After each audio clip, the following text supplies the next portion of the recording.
بیٹھے ہیں، بائیں طرف جناب بیٹھے ہوئے ہیں. آپ کا اور تمام معزز حضرات کا شکریہ ادا کرتا ہوں کہ آپ نے مجھے اپنی پرخلوص محبت کی بنیاد پر بلایا. میری لیے عزت افزائی اور بڑی خوشی کا موقع ہے. مجھ سے کہا گیا کہ میں ہندوستان کے علماء کی اپنے ملک کی آزادی کے لیے جو کوششیں اور قربانیاں ہوئی ہیں اس کے بارے میں کچھ کہوں. صورتحال یہ ہے کہ یہ مسلمان ہندوستان کو اپنا ملک سمجھتے ہیں، ہمیشہ سے اسی ملک کے رہنے والے ہیں. یہ سمجھنا کہ مسلمان اس ملک کو اپنا ملک نہیں سمجھتا یہ غلط ہے. ہندوستان کی جو برادریاں ہیں، اگر برہمن ہے تو برہمن ہندو بھی ہے، مسلمان بھی ہے. کشمیر میں دیکھیے، اگر راجپوت ہے تو راجپوتوں کی بڑی تعداد مسلمان بھی ہیں، جاٹ ہندو بھی ہے، جاٹ مسلمان بھی ہے. کوئی برادری ایسی نہیں ہے کہ مسلمان اس برادری کا حصہ نہ ہو. اس کا مطلب یہ ہے کہ ہم ہمیشہ سے اسی ملک میں رہتے ہیں، اسی ملک کے رہنے والے ہیں، ہم اس ملک کو اپنا ملک سمجھتے ہیں. ہمارے اوپر ایک زمانہ غلامی کا گزرا، سب کے اوپر گزرا. ہندو بھی غلام رہا، مسلمان بھی غلام رہا، اور وہ 10-20 سال کا نہیں تھا بلکہ تقریباً 250 سال غلام رہا. لیکن جن کو مذہبی لوگ کہا جاتا ہے، علماء، جب انہوں نے یہ سمجھا کہ ملک غلام ہو گیا تو انہوں نے یہ کہا کہ ہم غلام ہو گئے، اس لیے اپنے اس ملک کو آزاد کرانے کے لیے اور غلامی کی زنجیر کو جو ہمارے گلے میں پڑی ہوئی ہے اسے توڑنے کے لیے اب جہاد کرنا فرض ہے.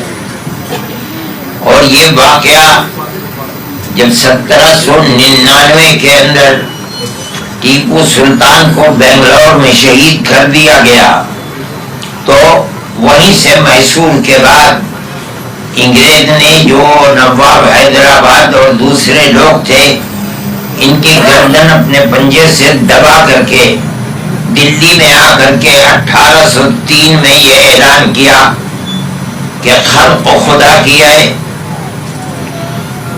ملک شاہ عالم یا ظفر کا ہے، لیکن حکم آج سے ایسٹ انڈیا کمپنی کا چلے گا. اس دن 1803 کے اندر سب سے پہلی آواز ملک کی آزادی کی حضرت شاہ ولی اللہ صاحب محدث دہلوی کے جانشین شاہ عبدالعزیز صاحب محدث دہلوی نے اسی دہلی کے اندر یہ اعلان کیا تھا کہ ملک غلام ہو گیا. غلامی کی زنجیروں کو توڑنا ہر انسان کا جو ملک میں رہتا ہے فرض ہے. اس سے پہلے کوئی فتویٰ نہیں دیا گیا تھا. بڑے بڑے راجا مہاراجا نواب تھے، لیکن انگریز کے اس وقت کے دبدبے کے بعد کسی کے اندر یہ جان نہیں تھی کہ وہ کوئی بات کہہ سکے. یہ وہ لوگ تھے علماء جن کے پاس کوئی چیز نہیں تھی. یہ تو بوڑھیا نشین لوگ تھے، انہیں حکومت کرنے کا شوق نہیں تھا، نہ حکومت ان کا موضوع تھا.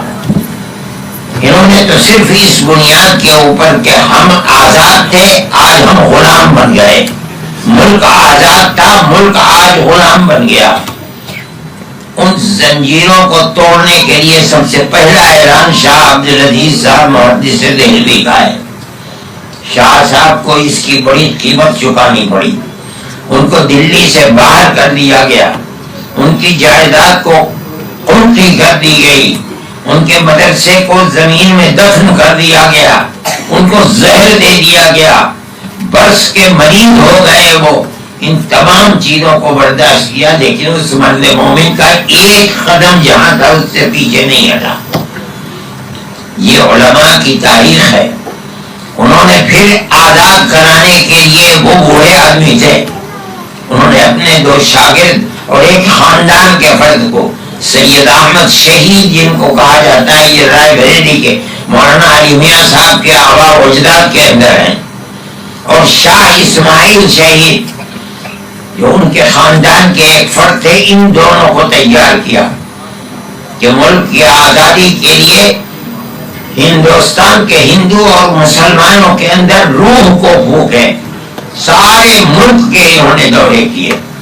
شاہ عبدالعزیز صاحب محدث دہلوی سن 24 کے اندر ان کا انتقال ہو گیا، 1824 میں، چنانچہ اس کے بعد وہ آگے بڑھے اور بڑھ کر کے انہوں نے یہاں سے سفر کیا آزاد قبائل کا، اس کو میدان جنگ بنایا، اور پھر اس کے بعد انگریز سے لڑائی لڑی۔ انگریز کے بعد ان کی لڑائی بالاکوٹ کے میدان میں پنجاب کے اندر ان سکھوں سے تھی، رنجیت سنگھ جن کا معاہدہ تھا انگریز کے ساتھ بڑا مضبوط، ان سے لڑائی شروع ہو گئی، اور وہاں یہ دونوں کے دونوں بالاکوٹ کے میدان کے اندر شہید ہو گئے۔ وہ تحریک ناکام ہو گئی ان کی شہادت کے بعد، لیکن وہ لوگ جو ان کے ساتھ تھے انہوں نے وہی اپنا ڈیرا ڈال لیا، اور وہی صوبہ سرحد کو انگریز کی مخالفت کے اندر میدان جنگ بناتے رہے۔ جو لوگ یہاں آئے انہوں نے اسی روح کو یہاں پھونکنا شروع کیا۔ چند سالوں کے بعد 31 میں یہ ہوا، اور 1857 کے اندر دلی، سنبھل، مراد آباد، دیوبند، اس تمام علاقے کو میدان جنگ بنا کر کے 1857 کا جس کو غدر کہا جاتا ہے، وہ غدر نہیں، یہ اس کی مخالفت کے اندر انہوں نے اپنے آپ کو قربانی دینے کے لیے شروع کر دیا۔ لوگ کہتے ہیں روشن مستقبل کتاب ہے، روح روشن مستقبل دوسری کتاب ہے۔ ان کتابوں کے اندر آتا ہے کہ صرف اسی دلی کے اندر 33,000 مسلمانوں کو پھانسی کے تختے کے اوپر چڑھایا گیا ہے۔ لوگ اس چیز کو جانتے نہیں ہیں۔ لال قلعے سے لے کر کے اور جامع مسجد تک جتنے درخت ہیں ان کے اوپر مسلمانوں کو لٹکا دیا گیا۔ یہ تاریخ ہے ہندوستان کے اندر ملک کو آزاد کرانے کے لیے۔ میں یہ نہیں کہتا ہوں کہ ہمارے علماء جن کا سلسلہ دارالعلوم دیوبند سے ہے وہی لوگ ملک کو آزادی کے اندر حصہ لینے والے نہیں۔ بہت لوگ ہیں، مسلمان بھی ہیں، ہندو بھی ہیں، جن کے دل کے اندر یقین تھی کہ ہمیں آزاد ہونا چاہیے، انہوں نے آزادی کے لیے کام کیا۔ لیکن سب سے پہلی آواز جو آزادی کے لیے اٹھی ہے وہ اسی دلی سے ایک عالم دین شاہ ولی اللہ محدث دہلوی کے بیٹے فرزند حضرت شاہ عبدالعزیز صاحب محدث دہلوی کی آزاد ہے۔ اس سے پہلے ملک کی آزادی کے لیے کوئی آواز نہیں اٹھی۔ ہو سکتا ہے کہ وہ یہ کہے کہ سلطان ٹیپو وہاں شہید ہو گئے، یا دوسری جگہوں کے اوپر کوئی راجا یا رانی ملک کی آزادی کے لیے، لیکن کہنے والا یہ کہہ سکتا ہے کہ وہ راجا تھے، یہ نواب تھے، ان کو اپنی حکومت جاتی ہوئی لگ رہی تھی، اس لیے انہوں نے جہاد آزادی کا کہ ہندوستان کی آزادی کے لیے اپنے آپ کو قربان کر دیا۔ لیکن یہ علماء کا کردار یہ ہے کہ یہ تو 2 پیسے کی بھی کوئی حکومت نہیں رکھتے تھے، انہوں نے جو کچھ کیا ہے وہ صرف اور صرف اپنے ملک کی محبت میں کیا۔ وہ غلامی کو پسند نہیں کرتے تھے، انہوں نے آزادی کے لیے اپنے آپ کو قربان کر دیا۔ اب مسئلہ یہ تھا کہ یہاں سنبھل کے اندر، مراد آباد کے اندر قبرستان ہے، جو قبرستان مشہور ہے آج تک، اور وہاں ایک نواب تھے، نواب مجو خان۔ نواب مجو خان کو انگریز نے پکڑا، وہ انگریز سے غلامی کی زنجیر کو توڑنے کے لیے آگے بڑھے، لیکن پکڑ میں آ گئے تو ان کو کس طرح مارا ہے؟ کہتے ہیں کہ گھوڑے کی ٹانگ کے اندر ان کو باندھ کر کے اور انگریز نے گھوڑے کو دوڑایا, ان کے جسم کے ٹکڑے کر ڈالے اور وہ ٹکڑوں کو اٹھا کر کے آگ کی بھٹی کے اندر وہاں جو کام ہوتا ہے اس کے اندر ڈال کر کے بھسم کر دیا. یہ ملک کی تاریخ ہے. سنبھل کے اندر دیوبند کے قرب و جوار میں جو دیہات ہیں, پھلاس اور پھلاسی وغیرہ, ان سب دیہاتوں کے اندر آگ لگا دی گئی. میرٹھ کے اندر 152 لوگوں کو پھانسی دی گئی ہے جن کے اندر اکثریت علماء کی ہے. آپ اس تاریخ کو پڑھیے اور دیکھیے, علماء کا ایک کردار ہے. کسی حکومت کو باقی رکھنے کے لیے نہیں, حکومت کے تخت پر بیٹھنے کے لیے نہیں. یہ لوگ تو بوریا نشین تھے, مسجد کے اندر اور مدرسوں کے اندر پڑھاتے تھے, لیکن ان کے دل کے اندر یہ آگ تھی کہ ہمارے ملک کو غلام بنا دیا گیا, ہم اس ملک کی غلامی کو ختم کرائیں گے. یہاں تک کہ 1857 کے بعد وہ لوگ ہی نہیں رہے کہ جو لوگ جہاد کر سکتے تھے. اس دلی کے اندر 33,000, تو پورے ملک کے اندر اور اس حصے کے اندر خاص طریقے پر جو دلی کے قریب تھا کتنے ہزاروں لاکھ شہید ہوئے. لوگ کہاں سے آئیں گے؟ جب عام معافی کا اعلان ہوا, حضرت گنگوئی رحمۃ اللہ علیہ جیل میں تھے. لوگ یہ سمجھتے تھے کہ ان کو پھانسی دے دی جائے گی. خدا کے قدرت, حضرت نانوتوی رحمۃ اللہ علیہ جو دیوبند کے بانی ہیں وہ جیل میں نہیں جا سکے.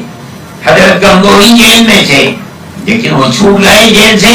جب چھوٹے تو مل کر بیٹھے. اب کیا کریں؟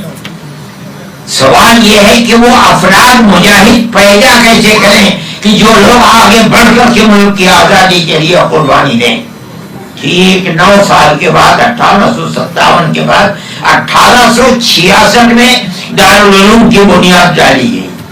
حضرت شیخ الہند رحمۃ اللہ علیہ فرمایا کرتے تھے کہ لوگ یہ سمجھتے ہیں کہ دارالعلوم ایک پڑھنے پڑھانے کا مرکز ہے. نہیں, میں جانتا ہوں, استاد محترم نے بتایا ہے مجھے, اس لیے نہیں بلکہ ملک کی آزادی کے لیے افراد پیدا کرنے کے لیے یہ ایک فیکٹری بنائی گئی. یہ مسلمان اور علماء کا کردار ہے. اور پھر اس کے بعد حضرت شیخ الہند, جن کو کہا جاتا ہے کہ یہ دارالعلوم کے سب سے پہلے طالب علم ہیں, آگے بڑھے, وہ دارالعلوم سے فارغ ہوئے, پڑھایا اور صدر مدرس بنے دارالعلوم کے. سب سے پہلے انہوں نے مراد آباد میں جا کر کے جہاد آزادی کے لیے, ذہن سازی کے لیے ایک انجمن قائم کی جس کا نام ثمرۃ التربیت تھا. اس کے اندر کام ہوتا رہا. پھر حضرت گنگوئی, حضرت شیخ الہند رحمۃ اللہ علیہ کو جو وراثت میں آزادی ملک کا جذبہ ملا تھا, حضرت حاجی امداد اللہ صاحب جو ان کے شیخ تھے, حضرت گنگوئی رحمۃ اللہ علیہ جو ان کے تربیت دینے والے تھے, حضرت نانوتوی رحمۃ جو ان کے استاد تھے, انہوں نے آگے بڑھ کر کے پھر جہاد آزادی کے اندر کام کیا. اور کتنا کام کیا, یہاں تک کہ وہ جہاد آزادی کے لیے کام کرتے کرتے یہاں سے سعودی عرب اس زمانے کے اندر ٹرکی حکومت تھی, وہاں گئے تاکہ سلطان ٹرکی سے امداد لے کر کے میں وہیں سے افغانستان اور آزاد قبائل میں پہنچ جاؤں. لیکن وہاں گئے تو انہوں نے کہا کہ ہم آپ کو بھیج نہیں سکتے, اس لیے کہ راستوں کے اوپر انگریز کا قبضہ ہے. نتیجہ یہ ہوا کہ وہیں ان کو گرفتار کر لیا گیا اور وہ اپنے 4-5 ساتھیوں کے ساتھ مالٹا ان کو بھیج دیا گیا. ایک ساتھی ان کے غازی پور کے رہنے والے تھے, ان کے شاگرد تھے حکیم نصرت حسین صاحب, دارالعلوم کے فاضل تھے. حکیم نصرت حسین صاحب کا وہی انتقال ہو گیا. جب وہ بیمار ہوئے اور یہ پتہ چلا کہ یہ مرد لا علاج ہے تو انگریز نے ان سے کہا کہ آپ اگر جانا چاہتے ہیں اپنے وطن تو ہم آپ کو چھوڑ دیں گا. نہیں, میں آیا ہوں یہی مروں گا اپنے وطن کے خاطر, اور وہی مر گئے. یہ مسلمان کا کردار ہے اپنے ملک کے لیے. یہی صورتحال باقی رہی یہاں تک کہ ہندوستان آئے. ہندوستان جب آزادی ہوئی 3 سال 7 مہینے کے بعد جب یہاں آئے تو جہاد ابھی گودی پر نہیں لگا تھا, فاصلے پر تھا تھوڑا سا. یہاں سے انگریز نے نواب بہاولپور کے جو سیکریٹری تھے ان کے تعلقات تھے ان حضرات سے بھی، ان کو بھیجا، پہلے انگریز گیا اور انگلینڈ نے جا کر ان سے کہا کہ آپ اترے نا، رحیم بخش ان کا نام تھا، وہ آئیں گے، وہ ملیں گے، آپ اس کے بعد یہاں سے نیچے اتریں گے۔ آپ نے کہا ٹھیک ہے۔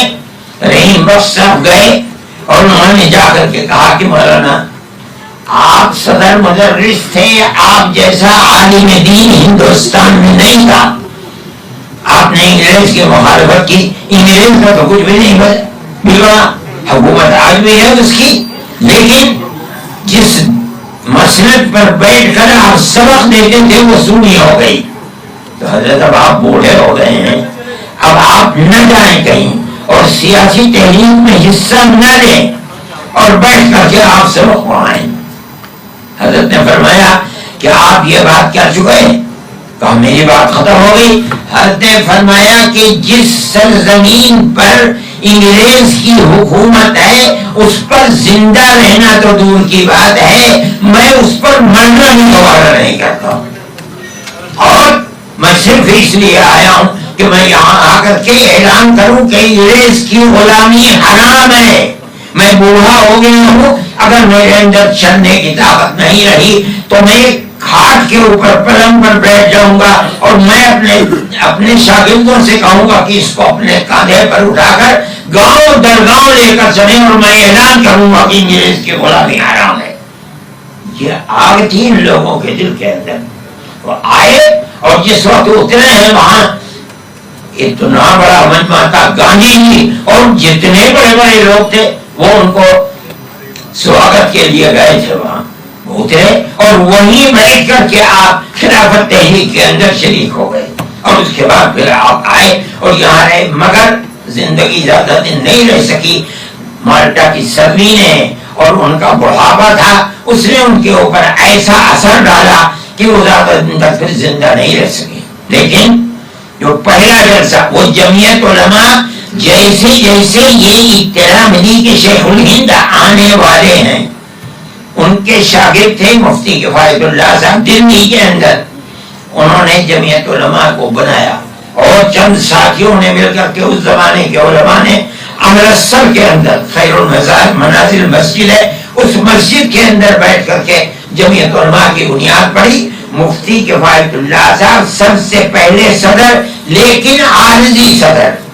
یہ جمعیت علماء کے سلسلے میں جو اس کی تاریخ ہے لکھا ہوا ہے کہ عارضی صدر، جب حضرت شیخ الہند رحمۃ اللہ علیہ تحقیق وفات سے 12 دن پہلے دلی کے اندر جمعیت علماء کا سب سے پہلا جلسہ ہوا اور اس کے اندر حضرت شیخ الہند رحمۃ اللہ علیہ کو صدر بنایا گیا، اور 12 دن کے بعد ان کا انتقال ہو گیا، مگر اس کا جو خطبہ صدارت تھا وہ ایک آگ لگانے والا تھا، جس کو حضرت اپنی کمزوری کی وجہ سے نہیں پڑھ سکے۔ مولانا شبیر احمد عثمانی نے اس کو پڑھا ہے، جس میں انہوں نے للکارا ہے قوم کو اور یہ کہا کہ جو لوگ یہ سمجھتے ہیں علماء کہ مسجد اور مدرسوں کے اندر بیٹھ کر کے ان کی چہار دیواری کے اندر نماز پڑھانا اور لوگوں کو قرآن و حدیث پڑھانا اسلام کی خدمت کے لیے کافی ہے، وہ اسلام کے انتہائی حسین و جمیل دامن کے اوپر داغ لگا رہے ہیں۔ یہ شیخ الہندی کی زبان سے یہ بات نکل سکتی تھی۔ یہ ضروری ہے کہ لوگ باہر نکلیں اور اپنے ملک کی آزادی کے لیے کام کریں۔ یہ مسلمانوں کی تاریخ ہے، علماء کی تاریخ ہے۔ ایک آدمی جو مدرسے سے نکلا ہے، زندگی مدرسے کی ہے، ایسی وہ تحریک اپنی پیش کرے اور اس طرح ملک کی آزادی کے لیے کام کرے۔ میں یہ سمجھتا ہوں کہ یہ بات ایسی ہے کہ جس کو لوگ نہیں سمجھیں گے، مگر یہ کام ہوا ہے، کسی دوسری جماعت کا یہ کردار نہیں ہے۔ لوگ سمجھتے ہیں کہ ملک کی آزادی کی تحریک کانگریس سے چلی ہے۔ میں نے آپ سے کہا کہ 1803 سے تحریک چلی ہے، کانگریس کا تو وجود بھی نہیں تھا۔ کانگریس کا تو سب سے پہلا جلسہ 28 دسمبر سن 88 کے اندر 28 دسمبر سن 1985 میں مسٹر بنرجی کی صدارت کے اندر بمبئی میں کانگریس کا پہلا جلسہ ہوا ہے، جس میں اس کے مقاصد نمبر 3 کے اندر بتایا گیا ایسے حالات کی اصلاح و ترمیم کرانا جو ہندوستان کے لیے نقصان کا باعث اور غیر منصفانہ ہو، اور اس کے بعد لکھتے ہیں اور ہندوستان اور انگلستان میں اتحاد و یگانگت کو استوار کرانا، تاکہ ملکہ برطانیہ اور ہندوستان کی جو پرجا ہے ان کے درمیان میں یہ جو سن 30 سے 1803 سے لے کر کے بغاوت اور 1857 کے اندر انگریز سے بغاوت شروع ہوئی، جو ملکہ برطانیہ کی گورنمنٹ اور ہندوستان کے سلسلے میں غلط فہمیاں پیدا ہوئی ہیں، ان غلط فہمیوں کو دور کرانا ہے۔ کانگریس کا ابتدائی مقصد ملک کی آزادی نہیں تھی، لیکن علماء 1803 سے اپنے اسی مقصد کے لیے چل رہے ہیں۔ یہ مقصد کیسا تھا؟ میں یہ چاہتا ہوں اپنی بات کو ختم کرنے سے پہلے میں رولٹ کمشنر کی جو رپورٹ تھی اس رپورٹ کو آپ کے سامنے پیش کروں، یہ پتہ چلے گا کہ علماء نے کس طرح ملک کی آزادی کے لیے کام کیا ہے۔ رولٹ کمیٹی رپورٹ کی پہلا نمبر 164 میں درج ہے۔ اگست 1916 میں ریشمی خطوط کے واقعات کا انکشاف ہوا اور حکومت کو اس سازش کا پتہ چلا۔ یہ ایک منصوبہ تھا جو ہندوستان میں اس خیال سے تجویز کیا گیا تھا کہ ایک طرف شمال مغربی سرحدات پر گڑبڑ پیدا کرے اور دوسری طرف ہندوستانی مسلمانوں کی شورش سے اسے تقویت دے کر کے برطانوی راج کو ختم کرے۔ اس منصوبے کو مضبوط کرنے اور عمل میں لانے کے لیے مولوی عبید اللہ ایک شخص نے اپنے 3 ساتھیوں عبداللہ، فتح محمد اور محمد علی کے ساتھ اگست 1915 میں شمال مغربی سرحد کو پار کیا۔ عبید اللہ پہلے سکھ تھا، بعد میں مسلمان ہوا اور دیوبند ضلع سہارنپور کے مذہبی مدرسے یعنی دارالعلوم دیوبند میں تعلیم حاصل کر کے مولوی بنا۔ وہاں اس نے اپنے باغیانہ اور برطانیہ کے خلاف خیالات کا زہر چند مدرسین اور طلبہ میں بھی پھیلا دیا۔ جن لوگوں پر اس نے اپنا اثر ڈالا ان میں سب سے بڑی شخصیت مولانا محمود حسن کی تھی، جو مدتوں تک درسگاہ دیوبند کے صدر مدرس رہے۔ یہ غلط ہے، ان کی رپورٹ غلط ہے۔ عبید اللہ سندھی نے اللہ حضرت شیخ الہند پر اثر نہیں ڈالا۔ شیخ الہند تو مجاز ہے مولانا مہاجر مکی کے، جنہوں نے سن 1857 کے اندر انگریز کے توپخانے کو چھینا تھا۔ اسی وقت حضرت گنگوئی ان کے شاگرد ہیں۔ مولانا شیخ الہند کے استاد حضرت نانوتوی ہیں۔ ان سب کے سب نے شیخ الہند کے ذہن کو ہندوستان کی غلامی کی زنجیریں توڑنے کے لیے تیار کیا۔ عبید اللہ ان کے شاگرد تھے، مگر یہ کہتے ہیں کہ عبید اللہ نے اثر ڈالا۔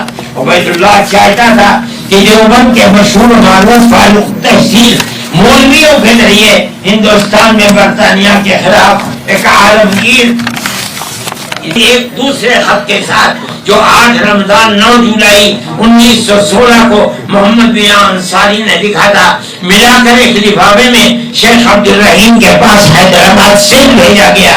شیخ عبدالرحیم تب سے غائب ہے۔ لفافے پر ایک تحریر تھی جس میں شیخ عبدالرحیم سے یہ درخواست کی گئی تھی کہ یہ خطوط کسی قابل اعتماد حاجی کے ذریعے مولانا محمود حسن صاحب کے پاس مکہ معظمہ پہنچائے جائیں، اور اگر کوئی دوسرا قابل اعتماد حاجی نہ مل سکے تو شیخ صاحب خود ہی یہ خدمت سر انجام دے۔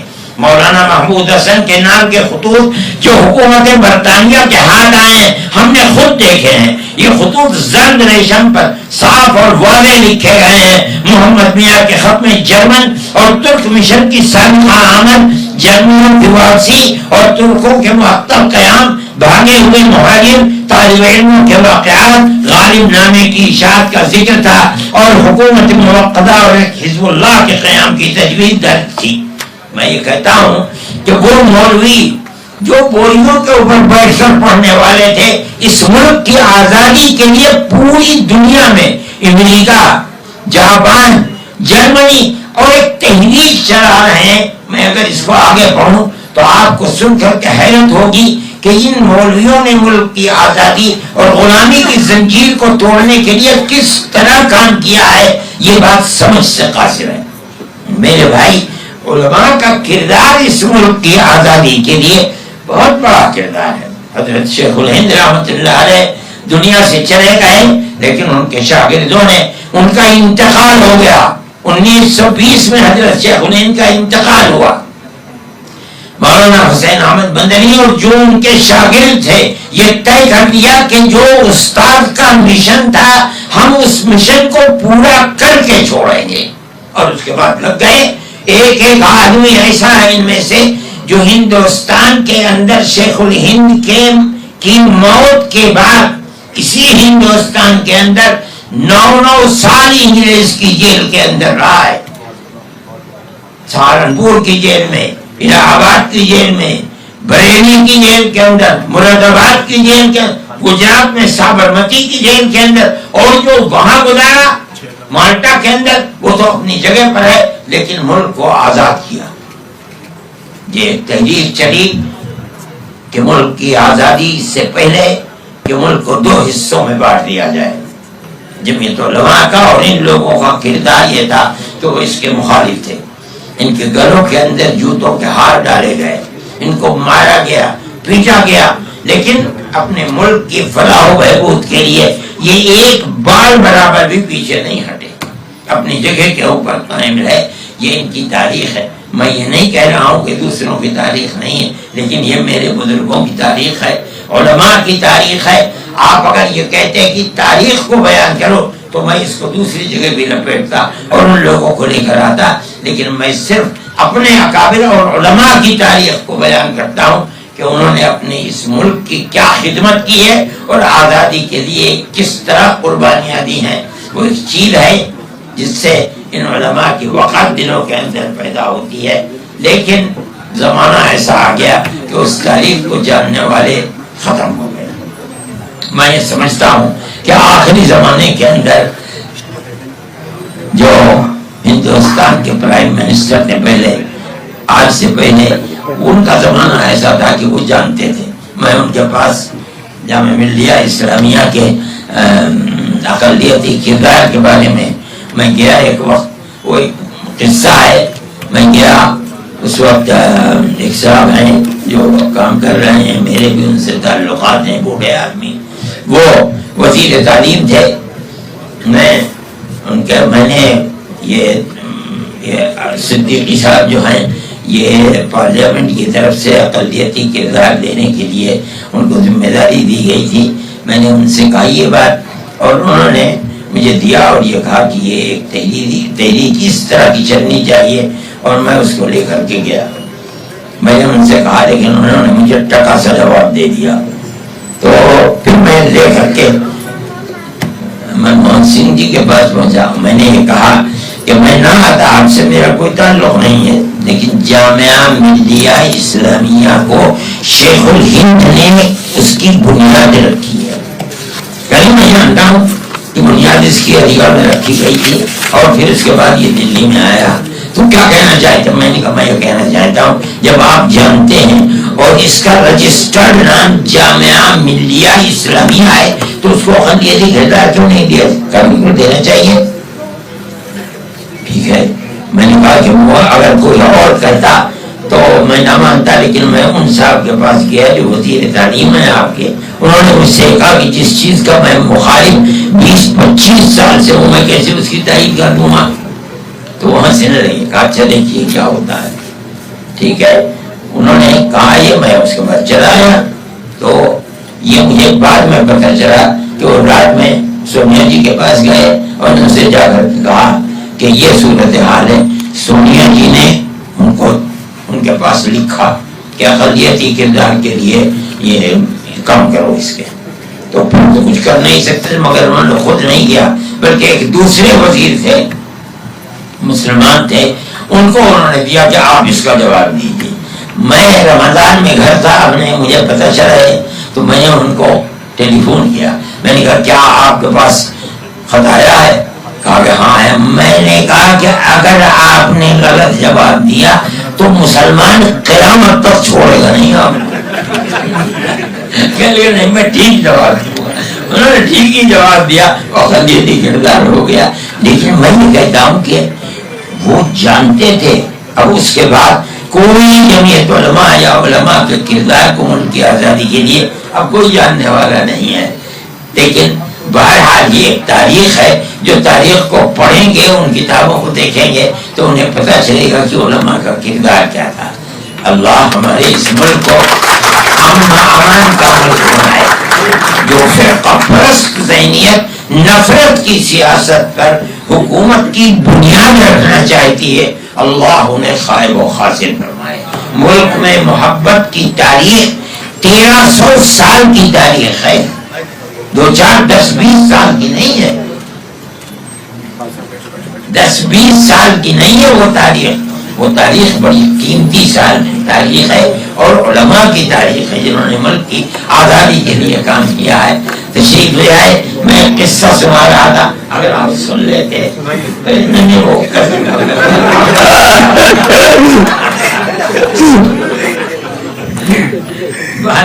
میں خوش ہوں کہ یہ بات ہوئی، اور میں نے اپنے ٹوٹی پھوٹی زبان کے اندر جو کہنا چاہیے تھا وہ میں نے کہہ دیا۔ اللہ اس ملک کو قائم و دائم رکھے، رہنے والوں کے دلوں میں ایک دوسرے کی اللہ محبت پیدا فرمائے، شرور و فتن سے محفوظ رکھے، امن و امان ملک میں قائم فرمائے۔ وآخر دعوانا ان الحمد للہ رب العالمین۔